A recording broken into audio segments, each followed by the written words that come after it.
So welcome back to DC Silver Age Storytime, and today's story comes from Action Comics number 95, published in April 1946. The author is unknown, and the artist is John Small, and he is not an improvement. Imagine Superman being hit with a custard pie. Pretty undignified, isn't it? In this issue, the prankster makes Superman the laughingstock of Metropolis. What can make even a strong man quake with fear? One day the prankster sat down and pondered, and out of the brain of this human booby trap emerged the answer: ridicule. The more exalted the individual, the easier a target he makes. Hence, who would be more vulnerable to ridicule than the most perfect being on Earth, Superman? Has the prankster at last found the one flaw in the Man of Steel's makeup?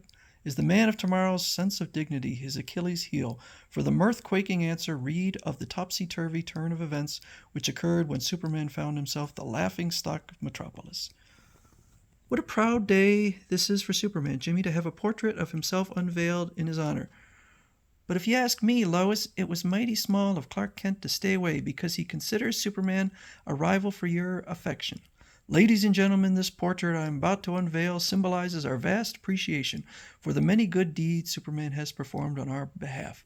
All I can say is thank you. But as the curtain is drawn to the laughter of everyone, the portrait has been defaced. There it goes again. Hee-haws, giggles, guffaws. I've become the laughingstock of Metropolis. Every effect has a cause. To learn the reason for Superman's embarrassment, let us delve into the past. That fool prankster, he promised to meet us here, and he's an hour late. The prankster. Elusive, aren't I? You don't mind. When did he get so tiny? Don't mind. Why, you silly little lame brain. We came here to dope out some way of shaking Superman, not to play hide-and-go-seek with you. Lanky Lemond, Chet Grady, Ears Hogg, and Biggie Small, all of you big shots. And yet when it comes to the matter of dealing with Superman, you've got to come to me. Prankster, we haven't time to waste on your foolishness. Maybe we made a mistake accepting your invitation to come here. If you've anything to say, say it. Superman is invulnerable to bullets, explosives, acid, and all other means of destruction. It remained for me to detect the one method that would enable us to rid ourselves of him, gentlemen. A round of applause for the prankster. Applause nothing, not until we hear the plan. But he refuses until they applaud, and so they do. Gentlemen, I know that this enthusiasm comes straight from your hearts. Would that I could properly express my humble gratitude. How long do we have to sit through this? Will he never get to the point? From the rock-bound coast of Maine to the sunny shores of California. Dozed off. A toast, gentlemen, to the banishment of Superman. I don't know what he's doing there, spraying them or something, but they get angry. You conceited clown, I've half a mind to. Tut-tut. A bad temper never befitted anyone. Just relax in your chairs. Ouch, I've been electrocuted. Oh, if only you could see yourself. So they're getting increasingly angry, but he tells them, I'll guarantee to rid Metropolis of Superman for $100,000, but I must have a down payment. So the guy tries to write a check, but he gets the old ink in the face prank. Oh, you'll have to pardon. I just couldn't resist. This is too much. I could stand anything but ridicule. Don't. We need the prankster. Gentlemen, I have scored my point. This is how we shall defeat Superman. By ridiculing him before the public, we can laugh him out of Metropolis. Poor Super. What's going to happen to him will be very funny, but to him it will be no joke. So the next day. Calling Superman. Urgent thieves have locked teller inside the National Bank's time vault. He may suffocate. Calling Superman. You hear that, Clark? That's a story. Right with you, Lois. I've got to shake her so I can go into action as Superman. But how? So he pretends to sprain his ankle and then heads out as Superman to the bank. There, when the robbers escaped, they informed us they had trapped one of our clerks in the safe. So Superman pulls the safe open only to get hit in the face with a pie. What goes on? I really don't know. Please excuse me, Superman, but the expression on your face when that pie hit you. Someone's having a big laugh at my expense, but he certainly went to a lot of trouble. So Lois shows up and she's asking, why is he fine? His ankle suddenly is healed, and she suspects that he was faking it to get there first and get the story. Well, Lois, all's fair in love and war. And the newspaper game. This is one time Lois unwittingly alibied for me. I can't help chuckling when I think how silly Superman looked with that pie planted square in his face. Poor Superman, I wish I could have seen it. I thought Superman was your hero. No wonder they say women are fickle. Up there, a man falling to his death. So she covers her eyes and gives Clark the time to change to Superman and fly over. But it turns out it was just a dummy, and everyone is laughing at him. Yet again, what a story this will make. Superman fooled. I sure feel sorry for him. Ridicule is bad enough, but when it's combined with pity. So the headline is Superman, a laughingstock. Topping any funny story I could tell you is the thought of custard pie landing in Superman's face. Very uncomical.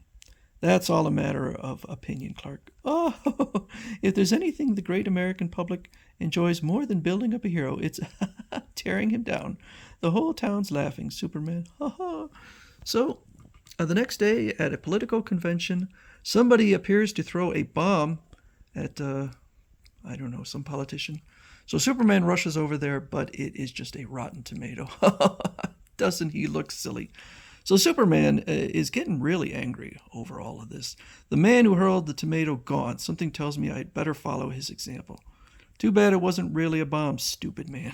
So, the mayor calls for a special session. We've got to combat this ridiculing of Superman before the underworld gets out of hand. I suggest we honor Superman by publicly unveiling a portrait of him. An excellent idea. So that brings us up to date where Superman,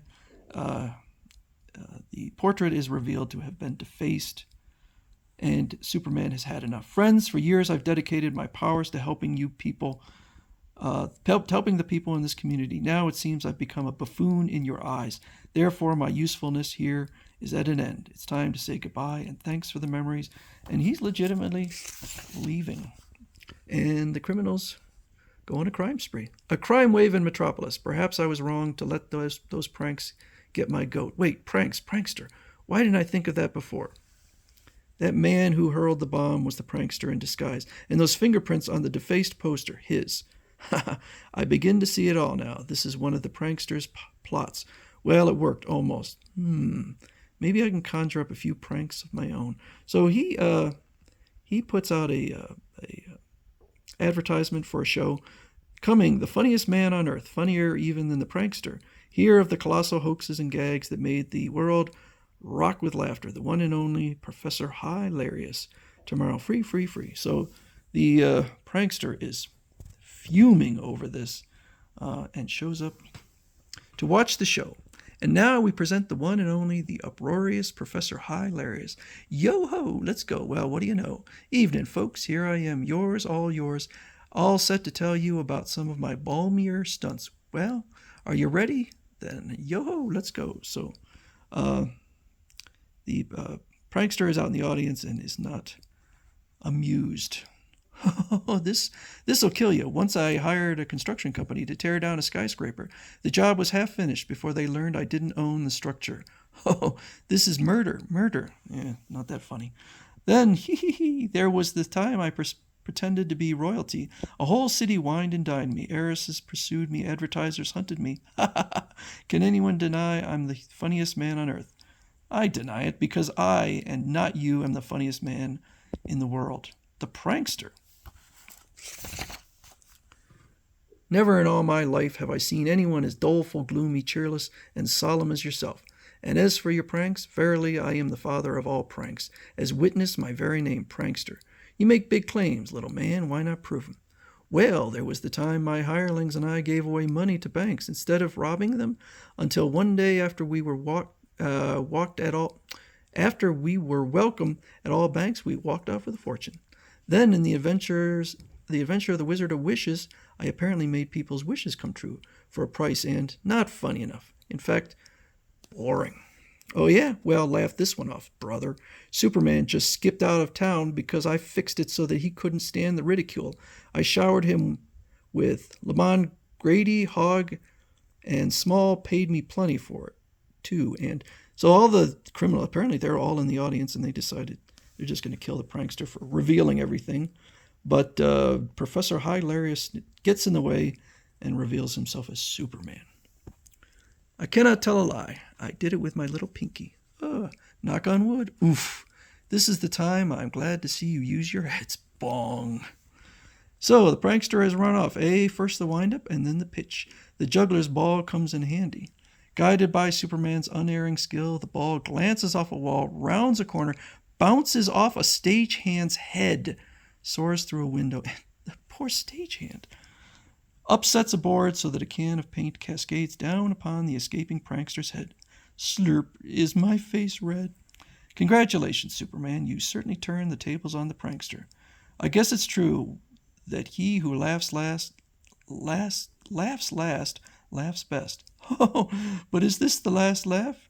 You know we may meet again, and they will.